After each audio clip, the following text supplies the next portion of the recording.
alguns pontos ali.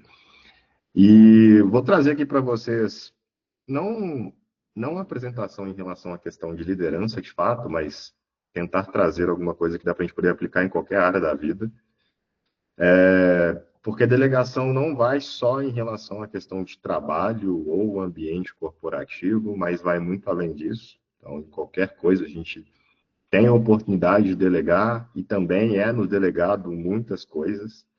Então, vou tentar. Tudo bem que os exemplos que estarão aqui vão estar mais voltados para o ambiente corporativo, né? Mas, enfim, a minha fala vai estar mais voltada para um termo em geral. Tanto que o tema ele estava ali como líderes inteligentes multiplicam resultados, e eu coloquei como pessoas inteligentes multiplicam resultados. Delegação nunca foi uma questão nata em mim. Eu sempre fui muito tímido. Quando eu era pequeno, eu era muito tímido e introvertido. Quando eu fiquei mais velho, eu só fiquei introvertido. Porque a timidez é você ter medo de falar com as pessoas. Eu só não gosto de falar com as pessoas mesmo. Então, assim, então delegar para mim nunca foi uma questão natural, nunca foi uma facilidade que eu sempre tive, mas eu tive que aprender a delegar, muito também em relação à questão da faculdade, né? Porque quando eu estava fazendo faculdade, meus professores falavam que para você ser um bom engenheiro ou qualquer um bom profissional, você precisava aprender a delegar, porque na minha cabeça, né, e na cabeça de todos os meus colegas da faculdade, a gente ia chefiar um departamento, enfim, chefiar uma produção, um chão de fábrica, então a gente teria que saber como mandar, entre aspas, nas pessoas. E aí minha primeira experiência como delegação foi na faculdade, para mim, foi uma experiência muito assustadora, porque teve uma prova de uma matéria que eu gostava muito dessa matéria, e, e aí eu tirei uma nota bem legal nessa matéria, e o professor me deu, me deu a tarefa de fazer a monitoria com os alunos para poder refazer a prova. Para mim, aquilo foi assustador, porque eu nunca tinha feito na minha vida, e foi muito desafiador, mas de alguma forma eu gostei.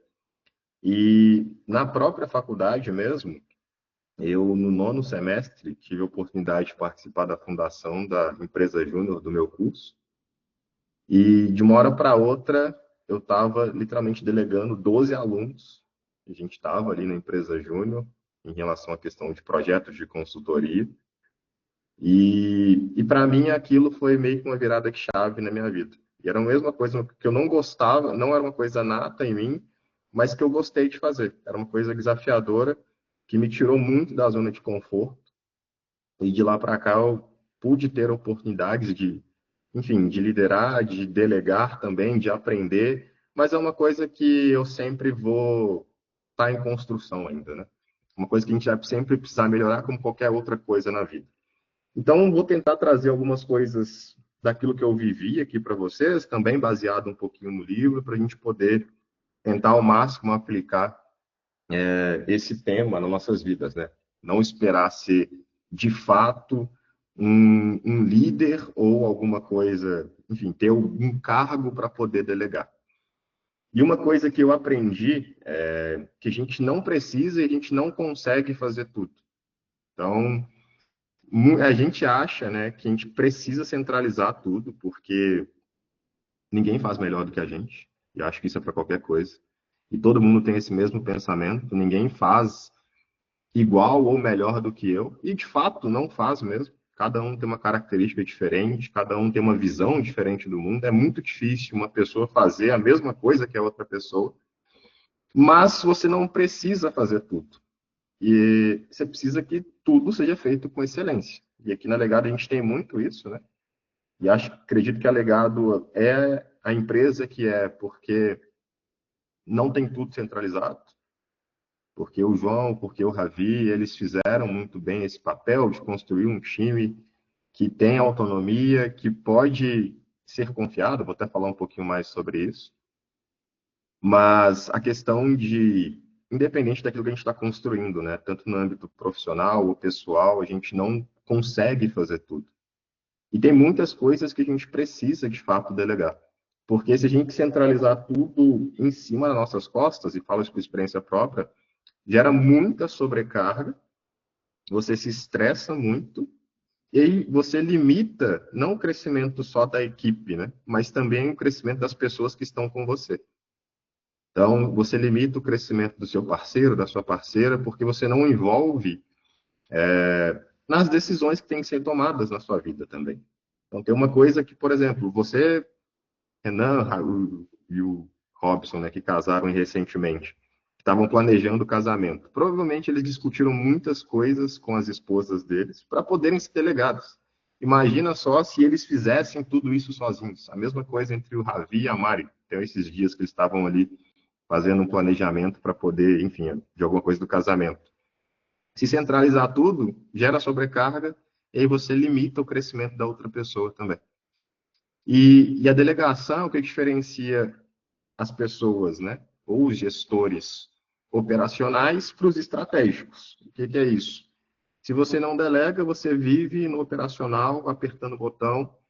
E aí tem um exemplo muito legal disso, que é em relação à questão do piloto de avião servindo cafezinho para o passageiro.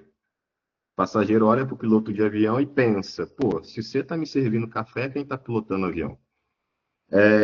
E não tem nada de errado em estar no operacional. Às vezes a gente tem que estar no operacional, porque só sabendo que você consegue delegar, mas é importante, muito mais importante também estar no estratégico. E a mesma coisa, né? Imagina o maestro tentando tocar todos os instrumentos da orquestra. Não vai fazer sentido nenhum. Tem até aqueles caras que fazem, né? Que trocam 3 instrumentos de uma vez, mas isso é exceção. A mesma coisa vale para qualquer, enfim, em relação à questão de delegação. E por que é importante delegar, né? Primeiro, a gente libera tempo. Então, pegando exemplo prático, né? Não faria sentido nenhum eu, o João ou o Ravi, por exemplo, ficar entrando em conta de anúncios todos os dias. E isso também, e o Gabriel também, isso também vai muito em relação à questão de processos. Para a gente poder delegar, é preciso ter processos muito bem definidos, é preciso ter etapas bem definidas naquilo que a gente quer fazer, qual que é o resultado final, o que, que eu espero de fato. E quando você delega, você libera tempo para fazer decisão um pouquinho mais estratégica. Poxa, não faz sentido eu entrar em conta de anúncio, mas faz sentido eu analisar o resultado do cliente. E aí, se o resultado do cliente ele tiver ruim, aí sim a gente entra na conta de anúncio. Você desenvolve e capacita o time, porque a partir do momento que você passa uma tarefa, ou assim, ou em relação à questão de equipe, ou no âmbito pessoal, que seja desafiadora, com passos claros, você força a pessoa a ter pensamento crítico, força ela a pensar como resolver um problema. E uma das coisas também, trazendo, por exemplo, da faculdade, é que quando eu estava na faculdade, um professor meu disse que o principal diferencial de qualquer profissional é ter pensamento crítico. É você saber filtrar e criticar as coisas. Porque nem tudo você vai conseguir fazer e nem tudo você precisa fazer. Você precisa criticar de fato. É receber uma tarefa, processar aquela tarefa e criticar como é que você vai resolver aquilo. E aí o desenvolvimento vem nisso, né? Porque você sai da zona de conforto para poder, de fato, entregar um resultado. Aumenta o engajamento, porque, querendo ou não, quando você pede alguma coisa para alguém que faça sentido, aquela pessoa vai te devolver com muito bom grado aquela tarefa feita, mas tem que fazer sentido. Evita muitos gargalos, falta de comunicação, falta de resultado, e promove autonomia. Então, a gente tem muita autonomia para tomar decisão de fato, para poder fazer o time crescer. Pegar o exemplo do Richard, né? Tanto o Richard, o Dina e Broi, a gente está aí mais de 1 ano e 6 meses, é completamente diferente de 1 ano e 6 meses atrás. Então, assim, é muito legal ver também o desenvolvimento e participar disso. E delegar não é perder controle, é criar um time que joga junto. E nós estamos jogando juntos. Quando a gente passa uma tarefa ou a gente faz alguma coisa, é por um objetivo em comum, é para o resultado do cliente, é para o resultado da legado, é para a gente ter, de fato, né, uma questão ali maior do que nós mesmos. E a gente tem um mito muito comum, que é o mito do superlíder, né? Que eu falei ali, que é achar que só você faz direito. e achar que é mais fácil você fazer do que você ensinar. E tem uma frase bem legal também do Sobral, que ele fala uma vez que você tem que ser substituível.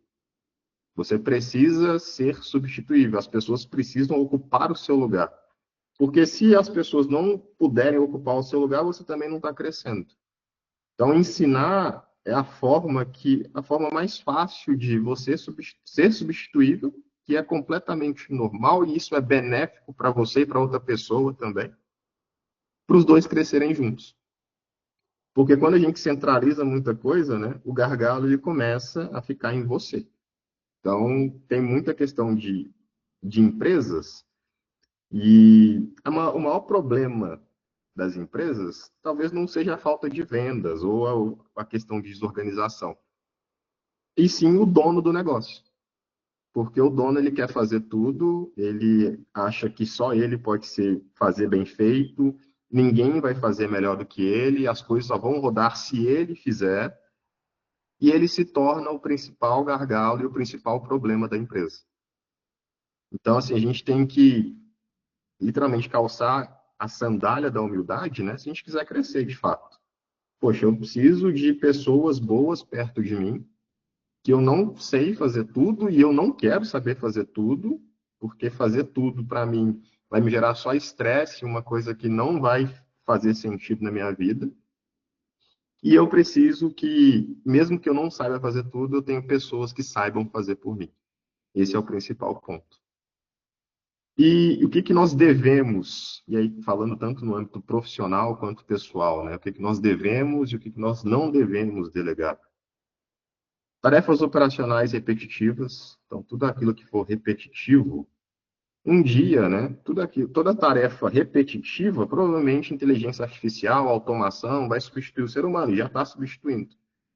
Poxa, em relação à questão de passar pano em casa, é uma tarefa repetitiva, tem um robô que faz isso.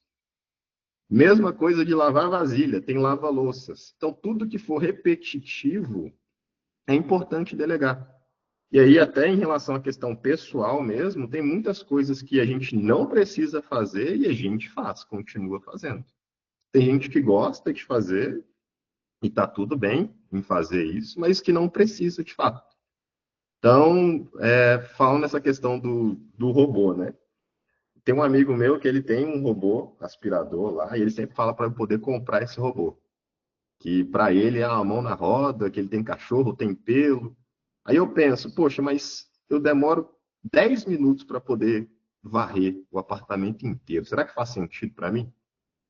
Será que esses 10 minutos vão fazer diferença na minha vida? Talvez sim, talvez não. Então, assim, então coisas básicas que a gente pode deixar outras pessoas fazerem, mas tem que ver se faz sentido para a gente também.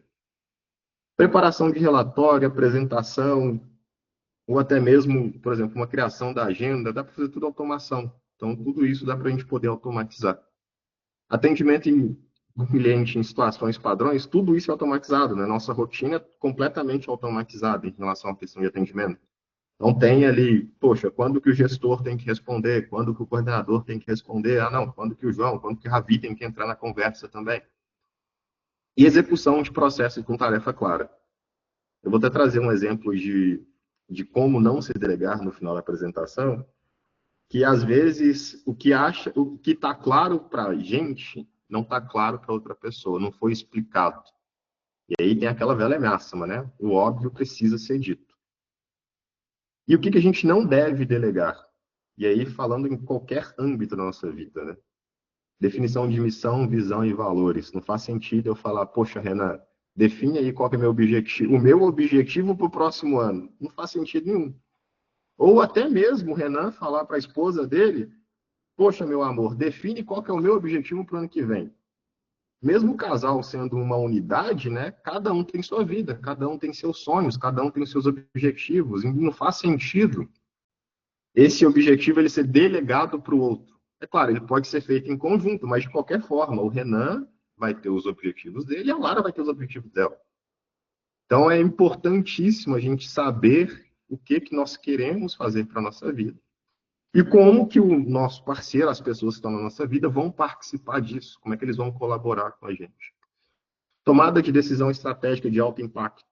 Poxa, a mesma coisa que eu chegar lá, o Broi falar que quer comprar um sítio e vai falar que comprar um sítio só se a esposa dele aprovar. Porque senão não vai comprar. Talvez isso aí realmente vai acontecer, né?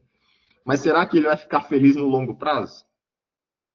Será que isso não vai remoer quando ele tiver 80 anos lá na vida, falar assim, poxa, eu podia ter comprado aquele sítio?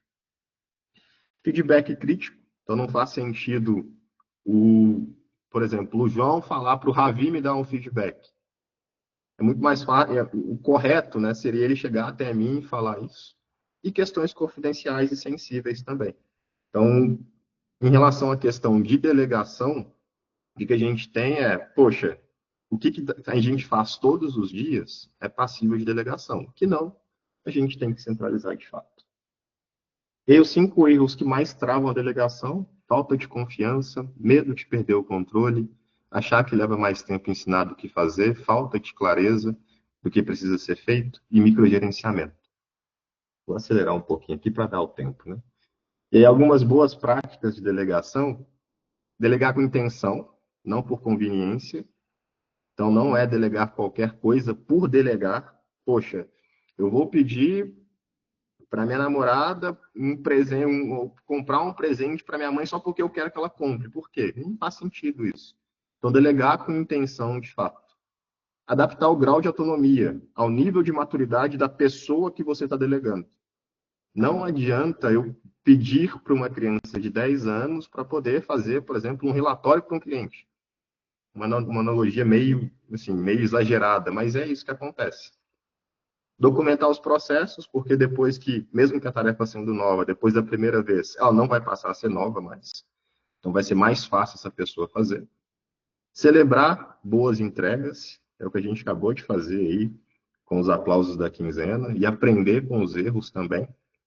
E criar um ambiente que seja possível errar, porque todo mundo vai errar, mas errar com responsabilidade. E pedir feedback. Então, entender de fato, poxa, o que eu estou fazendo? Está dando certo? Está dando errado? Tem uma maneira melhor de ser feita? Se sim, a gente melhora, senão a gente continua. O que a gente precisa fazer, né, para ter uma delegação eficaz? Escolher a pessoa certa, ser claro e objetivo naquilo que a gente quer, definir os padrões e expectativas, estabelecer os checkpoints, se for uma tarefa muito longa, da autonomia proporcional, ou seja, eu vou te dar corda até um limite. Se eu ver que está, entre aspas, dando ruim, eu vou entrar. E oferecer suporte. Não fazer pela pessoa, mas oferecer suporte. E, e eu preciso saber exatamente aquilo que precisa ser feito. Escolher, né, se essa pessoa certa. Perguntar se essa tarefa foi comunicada, né, com clareza. Principalmente definir prazo e não microgerenciar. Não eu pedir uma coisa para o Richard e toda hora eu ir lá ver o que o Richard está fazendo ou perguntar de 5 em 5 minutos ali o que o Richard está fazendo. E o mais importante, dar o feedback final também. E eu trouxe aqui um exemplo, né, de forma correta de delegação. Eu peguei exemplos da Dina, que foram os mais recentes ali que eu encontrei, que ela passou exatamente uma tarefa para 2 clientes diferentes, onde ela está solicitando os criativos, falando o motivo dessa solicitação, pedindo o prazo para que essa tarefa seja executada e dando passo a passo ali de como essa tarefa tem que ser feita.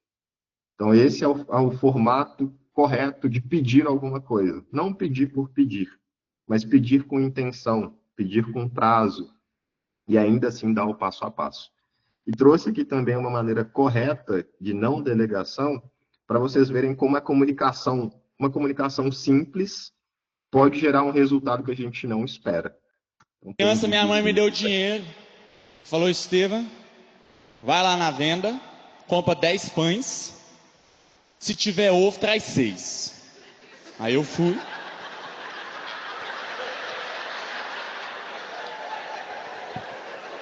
E voltei com 6 pães. Aí minha mãe falou: por que você fez isso? Falei: isso o que, minha senhora? Por que você comprou só 6 pães? Porque tinha ovo. Então, é um exemplo simples de comunicação, que a gente é muito literal nisso. E com isso eu finalizo a apresentação. Espero que tenha agregado de alguma forma. E qualquer coisa que vocês tiverem dúvida, só